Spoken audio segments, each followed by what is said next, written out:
दर्शकों नमस्कार, राम राम, जय श्री राम और जय माता दी। मैं हूँ अश्विनी मगोत्रा और आप देख रहे हैं अपना पसंदीदा न्यूज़ चैनल जम्मू तर्कश। आज 26 जून 2025 का दिन है, गुरुवार है और जून महीने का आखिरी और चौथा गुरुवार है। आज के दिन हर साल जहाँ सांबा डिस्ट्रिक्ट में बाबा चमड़ियाल की समाधि पर एक बड़ा मेला लगता है, आज मैं वहाँ पर आया हूँ और आपको कोशिश करता हूँ कि मैं इस मेले की कुछ दृश्य दिखाऊं। चलिए मेले के अंदर की तरफ चलते हैं और देखते हैं कि यहाँ पर क्या क्या है। तो लीजिए दर्शकों, आपको इस समय में मेले के अंदर लेके आ गया हूँ। अब आप देख सकते हैं कि लोग अपनी अपनी जगह पर खड़े होकर लाइन लगाए हुए खड़े हैं और अपनी बारी का इंतज़ार कर रहे हैं कि कैसे वो समाधि पर कब उनका माथा टेकने का नंबर आएगा और वो आगे चलते जाएंगे। धीरे धीरे लोग आगे की तरफ बढ़ रहे हैं। आप देख सकते हैं कि लोग धीरे धीरे आगे बढ़ रहे हैं और कोई ऐसा जमघट जहाँ भीड़ भाड़ जहाँ धक्का मुक्की नहीं है कि किसी को आने जाने में कोई दिक्कत हो। हाँ, आदमी अलग से लाइन में है और औरतें अलग से। दर्शकों, अब आप देख सकते हैं कि मैं समाधि स्थल पर पहुंच चुका हूं और आपको अंदर का दृश्य दिखाने की कोशिश कर रहा हूं। इसके साथ मैं ये भी कोशिश करूंगा कि यहीं पर खड़े होकर आपको बाहर का भी कुछ दृश्य दिखाया जाए, या चारों तरफ से कुछ दृश्य दिखाया जाए, जिससे आप समझ पाएँ कि भाई जहाँ पर मेला अगर लगा है तो किस तरह का मेला लगा हुआ है। दर्शकों, अगर मैं आपको ये बताऊँ कि इनका असली नाम दलीप सिंह मनहास था, तो इनका जन्म इसी सांबा डिस्ट्रिक्ट में इसी गांव में हुआ था। बचपन से ही इनका झुकाव अध्यात्म की तरफ था। शुरू से ही ये भगवान की तपस्या या भगवान की भक्ति में लीन रहते थे और लोगों की छोटी मोटी मदद भी किया करते थे। लेकिन धीरे धीरे इनका नाम प्रसिद्ध होने लगा। कुछ प्रसिद्धि होने के कारण इनसे कुछ लोग ईर्ष्या भी करने लगे। कहते हैं कि इन्हीं के अनुयायियों में से एक अनुयायी ऐसा भी था कि जो इनसे बहुत ज़्यादा ईर्ष्या करता था। अब आप देख सकते हैं कि लोग आ रहे हैं, चादर भी चढ़ा रहे हैं। ये सब इसी मेले का एक हिस्सा है। बाबा चमड़ियाल की समाधि पर हर साल जो मेला लगता है, इसमें हर धर्म के लोग आते हैं। खैर, हम तो सनातनी हैं और पूजा पाठ तो करते ही हैं, लेकिन अगर आप ध्यान से देखें या समझने की कोशिश करें तो इस समाधि पर हर धर्म के लोग माथा टेकने ज़रूर आते हैं। इनके बारे में और भी कई चीज़ें बड़ी मशहूर हैं, बड़ी हैं, जो काबिल तारीफ़ ही नहीं बाकी देखने वाली भी हैं।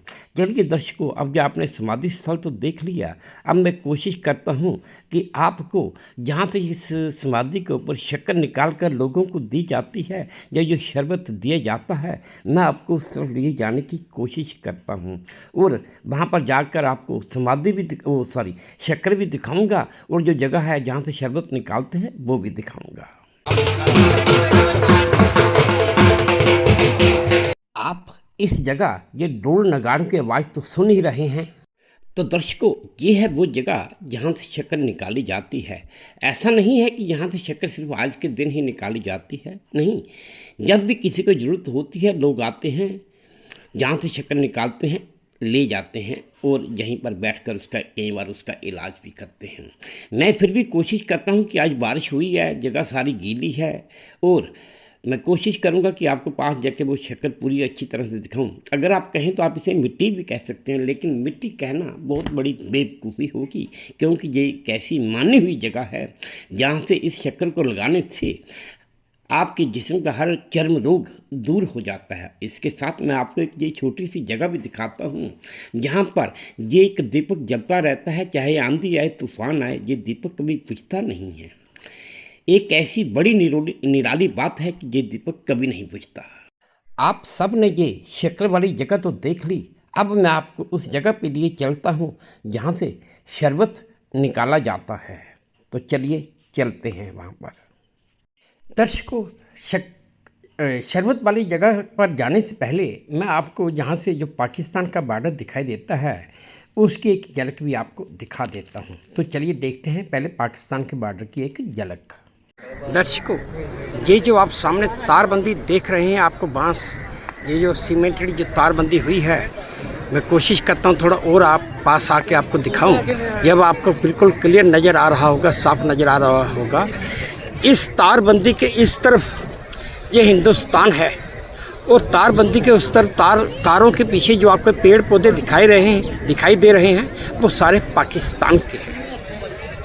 आप देख सकते हैं दर्शकों कि शरबत वाली जगह पर जाने के लिए कितना रश है। इसी रश को, इसी हजों को पार करके जाना पड़ेगा।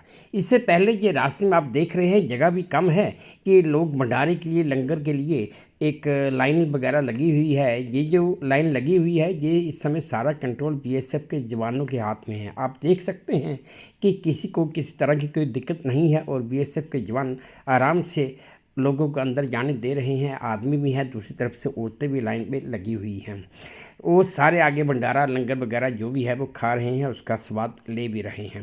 किसी तरह की किसी के ऊपर कोई पाबंदी नहीं है कि कौन कितना खाएगा, कितना नहीं खाएगा। खैर, ये तो बाबा का भंडारा है जो चलता ही रहता है। वैसे भी अब चलिए मैं आपको जहाँ से निकल कर कोशिश करता हूँ कि जहाँ से शरबत निकलता है उस जगह की तरफ लिए चलूँ। तो आइए चलते हैं। लीजिए, हम पहुंच गए उस जगह पे जहाँ से शरबत निकाला जाता है। दर्शकों, आप देख सकते हैं ये एक कुआं है। इसी कुएं के जल को शरबत कहा जाता है। आप देख रहे हैं कि कुछ युवा बच्चे लगे हुए हैं जो कुएं से बाल्टियों में भर भर के जल निकाल रहे हैं और लोग आ रहे हैं, उनको वो जल दे रहे हैं। कुछ लोग जल पी रहे हैं, कुछ लोग अपने ऊपर जल छिड़क रहे हैं। ये भी वही जल है जिसे शरबत कहा जाता है। आप देख सकते हैं कुएं में कितना जल भरा हुआ है। मैं दर्शकों आपको बाबा की समाधि के स्थल पर बता रहा था कि इनका असली नाम दलीप सिंह मन्हास था और आज से तकरीबन 335 वर्ष पहले इनका जन्म इसी रामगढ़ सेक्टर में हुआ था, यानी कि 17वीं या 18वीं सदी में इनका जन्म हुआ था। इनके जो अनुयायी थे उनमें से एक अनुयायी इनका बहुत इनसे इच्छा करता था। उसने एक बार इनका सिर काट दिया। जब उसने इनका सिर काटा तो उनका सिर सैजावाला सियालकोट यानी कि जो आप पाकिस्तान में वहाँ गिरा और इनका शरीर जहाँ पर आकर गिरा था। इससे 2018 से पहले पाकिस्तान के रेंजर भी इस जगह पे आते थे, उनको जल और शरबत दिया जाता था। लेकिन 2018 जून मेले से कुछ दिन पहले ही पाकिस्तान के रेंजरों ने भारत के बीएसएफ के 5 जवानों की हत्या कर दी थी। एक धोखे से हत्या हुई थी। उसके बाद उन रेंजर्स का जहाँ पर आना बंद हो गया, उन्हें जल मिलना भी बंद हो गया। तब से लेकर आज तक पाकिस्तान की तरफ से ना कभी कोई रेंजर आया है, ना ही कोई किसी को चादर चढ़ाने की कोई इजाज़त दी गई है। हालांकि वहाँ के लोग चाहते हैं कि हमें एक बार उन लोगों को एक बार जहाँ पे आने की परमिशन मिले, वो भी बाबा चमलियाल की समाधि पर जाकर माथा टेकना चाहते हैं। लेकिन अब ये सरकारें हैं, मसला सरकारों के हाथ में। देखते हैं सरकारें क्या करती हैं। तो दर्शकों, आप ये देख रहे थे कि जल वगैरह, ये जल मैंने भी हाथ में लिया, आप देख रहे हैं। मैंने भी लिया, मैं किसी से बात भी कर रहा हूँ। चलिए आगे देख। यहाँ पर डॉक्टर देवेंद्र मनियाल जो मौजूदा बीजेपी के विधायक भी हैं, वो भी आए हुए हैं। चलिए अब उनसे सुनते हैं कि वो क्या कहते हैं। दर्शकों, ये डॉक्टर देवेंद्र मनियाल हैं जो अपने विचार रखने बाबा चमलियाल दा, बाबा दलीप सिंह मन्हास की, बाबा दलीप सिंह मन्हास की अज 322वें मेले च आए दी साध संगत, मेरी मातृशक्ति, मेरे बुजुर्ग, नौजवान साथी, प्यारे बच्चों, सारे की मेरा दर्जा प्रणाम, नमस्कार। और सारे की अज इस 322वें मेले की बहुत बहुत बधाई, बहुत बहुत शुभकामना। और मैं धन्यवाद करना थोड़े सारे का जिन्हें तुस हर साल इतने मेले च आते हो। मेरा नाम डॉक्टर देवेंद्र कुमार मनियाल है। मैं इस असैम्बली कॉन्स्टिट्यूंसी का MLA हाँ। ये को पहला मैं सांबे का MLA रहा, वो भी जिला मेरा सांबा जिले च गया। पहली सीट ही हूँ मेरी रामगढ़ सीट बनी। और अस लगभग मैं कोई 7-8 दिन का इस मेले च लगातार हवादार मीटिंग करा रहे फिर तुहानू अच्छा खाना मिले, अच्छा पानी मिले, मैडिकल टीम अच्छी आवे, सिक्योरिटी, ट्रांसपोर्ट, गड्डियों की पार्किंग, हर चीज़ की असें बड़ी बारीकी कन्नै उसका इंतजाम करने की कोशिश की। पर इंद्र देवता इस बारी बड़े ज़्यादा खुश है। थोड़ा जहा पानी कन्नै, थोड़ा बरखा कन्नै थोड़ी जी प्रॉब्लम हुई है। पर मैं तुहानू सारे की सल्यूट करना, तो धन्यवाद करना भी बारिश के बावजूद भी पिछले साल को इस बारी ज़्यादा लोग आए। यहाँ पर कुछ कलाकार अपनी प्रस्तुति भी दे रहे हैं। चलिए देखते हैं कुछ देर के लिए उनकी प्रस्तुति भी कैसी है। जितने भी भक्त हैं, माताएं हैं, बहनें हैं, पिताजी हैं, भाई हैं, सबको मेरा नमस्कार।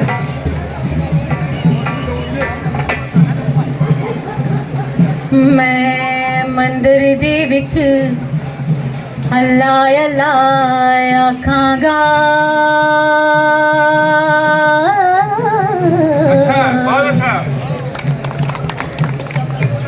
मैं गुरुद्वारे विच नाम राम दा बोलांगा।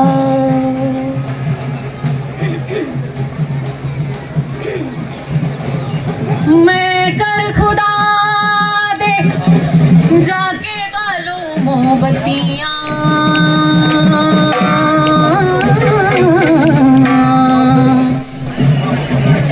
ते मैं ईसू दे कर जाके रोजा खोलांगा।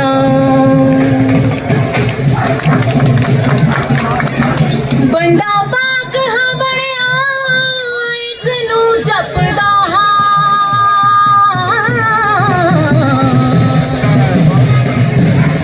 नानक दा पुत हाँ तेरा ही तेरा तोलांगा। नानक दा पुत हाँ तेरा ही तेरा तोलांगा।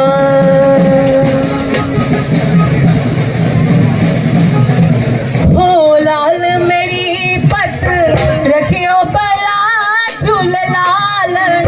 हो लाल मेरी पत रखियो भला झूल लालन। सिमरी गा सेवन दाश की समाज कलंदर मातम कलंदर मातम हमदे कलंदर। हो लाल मेरी पत रखियो भला झूल लालन। हो लाल मेरी पत रखियो भला झूल लालन। सिमरी गा सेवन दाश की समाज कलंदर मातम हमदे कलंदर। हो लाल मेरी, हो लाल मेरी।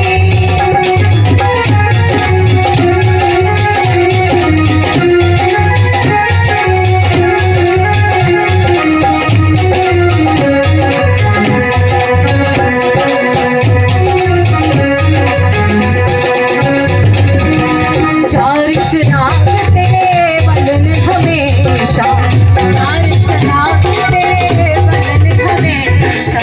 पंचमा में वालन आइया बला झूल लालन।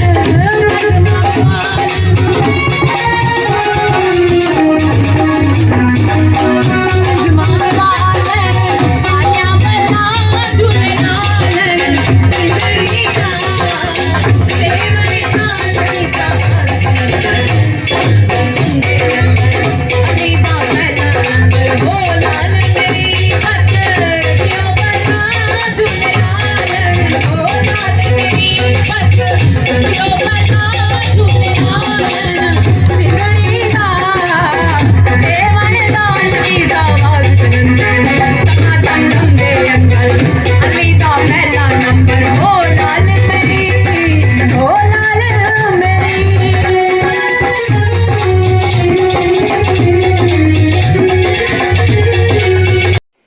दर्शकों, अब हम यहाँ से बाहर निकलकर दूसरी तरफ चलते हैं, जहाँ पर एक सरिया वालों का स्टॉल भी लगा हुआ है। चलिए देखते हैं कि वो क्या कहते हैं। दर्शकों, इस समय हम मेला के ही एक ये सरिये वालों का स्टॉल भी लगा हुआ है। कहते हैं कि इनका जो सरिया है ये बेल्जियम का है और इसमें कुछ खास चीज़ें भी हैं जो हम इन्हीं के आदमी से समझने की कोशिश करते हैं कि ये इसमें खास चीज़ है क्या। भाई साहब, सबसे पहले तो दसो थोड़ा ना के। सर, मेरा नाम तुषार है। तो शाट जम्मू के रहने वाले हाँ जी हो सर, हाँ जी जनाब। ये चीज सर ये खास चीज क्या है सर, इसमें खास चीज ये है, सबसे पहले मैं तो आपको बताऊंगा, इसका नाम ज्योति है, जो माधव KRG लिमिटेड एक पंजाब बेस्ड कंपनी है, वहाँ का सरिया है जी। तो इसमें खासियत ये है कि ये क्वालिटी डिलीवर करती है। इस टाइम पे जो भी हम कैंप लगा रहे हैं, छोटा छोटा अवेयरनेस के लिए कर रहे हैं, ये क्वालिटी पर्पज है। कोई भी कस्टमर आएगा, हमसे पूछेगा कि हाँ की क्या चीज हम कर रहे हैं, हम उसको क्वालिटी बताते हैं। क्वालिटी मेन क्या है कि हमारा ज्योति का है, आपने नाम पढ़ा होगा, भरोसे की ताकत। सरिया क्या चीज होती है? एक ताकत देती है घर को, वही ज्योति आगे डिलीवर करी है एक सरिये के रूप में, एक अच्छे से अच्छी क्वालिटी बनाकर। अच्छा एक चीज और बताइए, कैसे ये तो ठीक है मैंने मान लिया, हाँ जी, लेकिन जो आम सही जैसे TMT सरिया या कश्मीर रोलिंग हाँ मिल जी, से या कोई भी मिल हाँ है, जी, हाँ जी। उसके और इसके रेट में डिफरेंस भी होगा? सर, रेट में डिफरेंस आता है। अगर आप सोना लेने जाओगे, 22 कैरेट लोगे, 24 कैरेट लोगे, दोनों में फर्क होगा। वैसे ही ये भी सरिया है, सरिया वो भी है, उसकी क्वालिटी और इसकी क्वालिटी में फर्क आएगा, तो रेट कंपैरिजन भी आएगा, डिफरेंस आएगा। तो क्या ये सरिया जंग रोधक भी है? सर, बेसिकली मैं आपके टेलीविजन से ये एक चीज बताऊंगा, सरिया कोई भी जंग रोधक नहीं होता। जंग हर एक सरिये को लगता है। सरिये का टाइम पीरियड होता है। ये एक सरिये को लोकल सरिया होगा, जिसकी क्वालिटी कम होगी, उसको 10 साल में लग जाएगा, 15 में लगेगा। इसको 25 साल 30 साल में लग जाएगा, उसकी टाइम पीरियड बढ़ता है सिर्फ। तो उस जंग को रोकने के लिए सरिये को कुछ किया जाए कि भाई सर जंग नहीं, लगे ही ना? नहीं, ऐसा कुछ नहीं होता। ऐसे सिर्फ आजकल पहले कोटिंग वाला सरिया आता था, जिसपे कोट कर देते थे, जिससे जंग नहीं लगेगा। पर जंग लगता ही लगता है सरिये में। जब भी वो मॉइस्चर कंटेन करेगा ना, उसमें ऑक्सीडेशन हो जाएगी, वो अंदर से उसका जो स्ट्रेंथ होती है वो कम होगा। अगर अच्छा सरिया होगा, वो पूरेगा नहीं, टूटेगा नहीं, वो खाली वीक हो जाएगा, बस इतना फर्क है। मतलब ये कि आजकल जो मैक्सिमम एडवर्टाइजमेंट्स आती हैं हाँ कि जी। ये जंग रोधक सरिया है या ये वो है, नहीं सर, मैं इस चीज के तो ये चीज बोल ही नहीं सकता, क्योंकि मुझे पता है कि एक सरिये को जंग लगता ही लगता है, वो चाहे जितना मर्जी अच्छा सरिया हो। हाँ, टाइम उसका बढ़ा सकते हैं हम, उसकी क्वालिटी अच्छी करवा के टाइम बढ़ा सकते हैं। दर्शकों तो शायद इससे बात करके एक चीज तो समझ आ गई कि ये जो आज की तारीख में हम एडवर्टाइजमेंट्स वगैरह देखते हैं, विज्ञापन देखते हैं कि जंग रोधक सरिया है या ये वो है, ऐसा कुछ भी नहीं है। तो शायद भी हमें बिल्कुल साफ साफ शब्दों में बता दिया कि सरिया कोई भी होगा, जब अक्षर पकड़ा जाएगा तो जंग लगेगा ही लगेगा।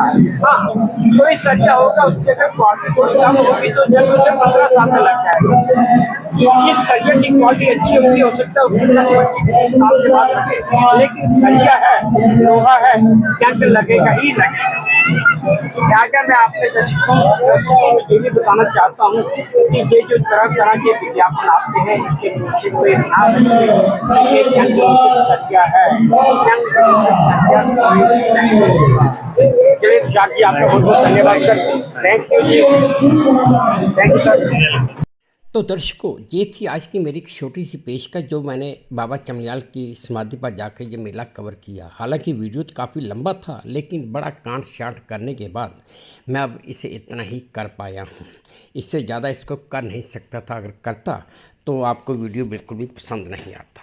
उम्मीद करता हूँ आपको मेरी ये छोटी सी कवरेज पसंद आई होगी। अगर पसंद आई है तो प्लीज़ मेरे इस चैनल को लाइक कर दीजिएगा, शेयर कर दीजिएगा, और हाँ, सब्सक्राइब भी कर दीजिएगा।